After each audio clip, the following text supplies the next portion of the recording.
അമ്മ ദാ രാവിലെ തന്നെ കയ്യിൽ വെട്ടുകത്തിയായിട്ട് തൊടിയിലോട്ട് ഇറങ്ങിയിട്ടുണ്ട്. സംഭവം വേറൊന്നുമല്ല, കറി ഉണ്ടാക്കാനായിട്ട് ഫ്രിഡ്ജ് തപ്പിയപ്പോ കാര്യമായിട്ടുള്ളതൊന്നും അതിനകത്ത് ഉണ്ടായിരുന്നില്ല. പിന്നെ ഇതാ നമ്മളുടെ വീട്ടിൽ നിൽക്കുന്ന ഇവന്മാരെ കുറച്ചങ്ങോട്ട് പറിച്ചെടുക്കാന്ന് വിചാരിച്ചു. വീട്ടിലിങ്ങനെ കുറച്ച് ആളുകൾ നിൽക്കുന്നത് ഇങ്ങനെയുള്ള ദിവസങ്ങളിൽ ഒരുപാട് ഉപകാരമാണല്ലേ.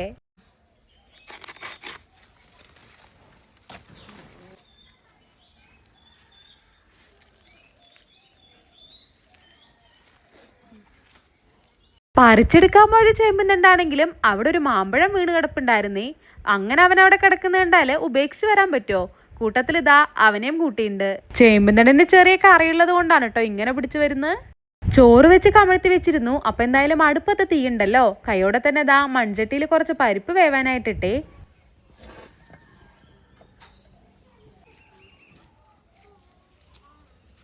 പരിപ്പ് അവിടെ കിടന്ന് വേവട്ടെ. ആ സമയം കൊണ്ട് ഇതാ മുറിച്ചെടുത്ത് ചേമ്പ് തണ്ടിനെ വൃത്തിയാക്കി എടുക്കാലോ.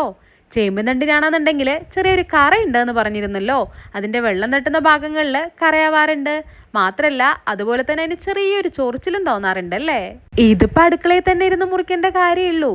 പക്ഷെങ്കിൽ അതിനെ മുറത്തിലോട്ടിട്ട് അമ്മതായി തിണ്ണയിലോട്ട് വന്നതേ വേറൊന്നും കൊണ്ടല്ല കേട്ടോ. അമ്മടെ പേരമക്കള് അപ്പുറത്ത് തിണ്ണയിലിരുന്ന് കളിക്കുന്നുണ്ട്. അവര് കളിക്കുന്നത് നോക്കി അവരോട് വർത്തമാനവും പറഞ്ഞ് ഇങ്ങനെ ഓരോന്നും ചെയ്യാൻ അതൊരു സന്തോഷമുള്ള കാര്യം തന്നെയാണല്ലോ. പിന്നെ ഈ ചേമ്പും തണ്ടിന്റെ തോലൊക്കെ അമ്മ ഈസി ആയിട്ട് ചീന്തി എടുക്കുന്നുണ്ട് കേട്ടോ. ഞാൻ 1-2 തവണ ചെയ്തിരുന്നു. കറിയല്ല, തോരനാണ് ഉണ്ടാക്കിയത്. നമ്മൾ ഈ ചാനലിൽ വീഡിയോ ഇട്ടിരുന്നല്ലോ. ആ സമയത്ത് ഈ തോല് ചിന്താനായിട്ട് ഞാൻ കുറച്ചധികം കഷ്ടപ്പെട്ടു. അമ്മ ഇപ്പം ഇങ്ങനെ ചെയ്തുകൊണ്ടിരിക്കുമ്പോൾ അതാണ് കേട്ടോ ഞാൻ പറഞ്ഞുകൊണ്ടിരുന്നത്, അമ്മ എങ്ങനെയാ ഇത്ര ഈസി ആയിട്ട് ചീന്തുന്നതെന്ന്.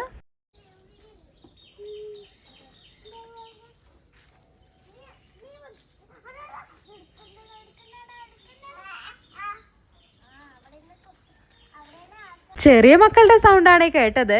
കളിക്കാണോ പിണങ്ങാണോ? കളിക്കിടയിലെ ചെറിയ പിണക്കങ്ങള് അങ്ങനെ പറയാം അല്ലേ. അവരവിടെ കളിച്ചുകൊണ്ടിരിക്കണത് നോക്കി അമ്മയുടെ പണി ഇവിടെ നടന്നുകൊണ്ടിരിക്കുന്നുണ്ട്. അമ്മയാണെന്നുണ്ടെങ്കിൽ ഈ കട്ടിംഗ് ബോർഡൊന്നും ഇല്ലാതെ തന്നെയാണ് കേട്ടോ കട്ട് ചെയ്തെടുക്കാറുള്ളത്. ഇതെന്ന് മാത്രല്ല, കൂടുതൽ പച്ചക്കറികളും അമ്മ ചെയ്യാറുള്ളത് അങ്ങനെ തന്നെയാണ്. ചില സമയങ്ങളിൽ ഈ സവാളയൊക്കെ അങ്ങനെ മുറിച്ചെടുക്കണ കാണാം. അവർക്കൊക്കെ അതങ്ങനെ ശീലായില്ലോ.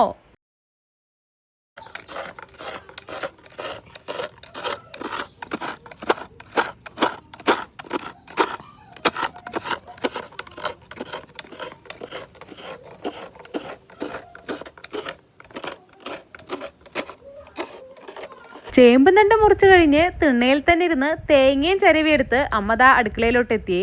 തേങ്ങയുടെ കൂട്ടത്തില് ചെറിയ ജീരകവും വെളുത്തുള്ളിയും ചെറിയുള്ളിയും ചേർത്ത് അരച്ചൂടെ മാറ്റിവെച്ചു.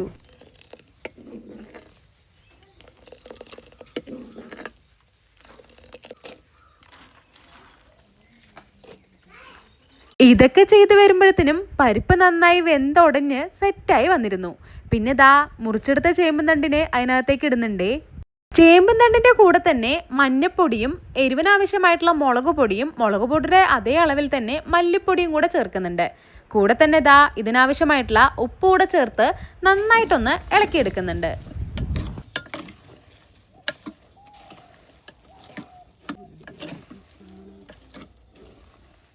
ഇതൊന്ന് തിളച്ച് വന്നാൽ തന്നെ അതിനകത്തേക്ക് അത്യാവശ്യം വലുപ്പത്തിലുള്ള ഒരു തക്കാളി മുറിച്ചത് കൂടെ അമ്മ ചേർത്തിരുന്നേ. ഞാനെന്തോ അത് വീഡിയോ എടുക്കാൻ വിട്ടുട്ടോ. ചേമ്പും തണ്ട് പിന്നെ വളരെ പെട്ടെന്ന് തന്നെ വേവൂലോ. തക്കാളിയും ചേമ്പും തണ്ടൊക്കെ വെന്ത് സെറ്റായി വന്നപ്പോ പിന്നെ ദാ നേരത്തെ അരച്ചു വെച്ചിരുന്ന അരപ്പോട് അതിനകത്തേക്ക് ചേർക്കുന്നുണ്ട്. കൂട്ടത്തില് വളരെ കുറച്ച് മിക്സി കഴുകിയെടുത്ത വെള്ളം കൂടെ ഒഴിച്ചു കൊടുത്തിട്ടുണ്ട് കേട്ടോ. ഈ കറി ഒരുപാട് വെള്ളം പോലെ അല്ലാതെ കുറച്ച് തിക്കായിട്ട് തന്നെയാണ് കേട്ടോ നല്ലത്. വീഡിയോ എടുത്തു കഴിഞ്ഞ് എഡിറ്റ് ചെയ്തുകൊണ്ടിരിക്കുമ്പോഴാണ് ഞാനൊരു കാര്യം അമ്മയോട് പറഞ്ഞത്. ഇന്നിപ്പോ മിക്സിയിൽ അരച്ചത് അമ്മിയിൽ തന്നെ അരച്ചതാണെന്നുണ്ടെങ്കിൽ മൊത്തത്തിലെല്ലാം നാടൻ രീതി ആയേനെന്ന്.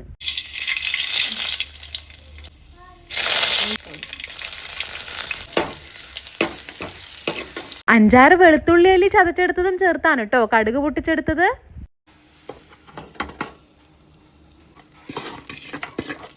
കടുക് പൊട്ടിച്ചതും കൂടെ ചേർത്ത് നന്നായിട്ടൊന്ന് ഇളക്കിയെടുത്താല് അമ്മ ഉണ്ടാക്കാറുള്ള നാടൻ രീതിയിലുള്ള ചേമ്പൻ തണ്ട് കറി റെഡി. ഞാൻ എൻ്റെ വീട്ടിൽ പോയപ്പോൾ എടുത്ത അമ്മ ഉണ്ടാക്കിയ ഈ ഒരു കറിയുടെ വീഡിയോ ഇഷ്ടപ്പെടുകയാണെങ്കിലേ ലൈക്ക് ചെയ്യാനും നിങ്ങളുടെ അഭിപ്രായങ്ങള് കമന്റ് ചെയ്യാനും മറക്കല്ലേ.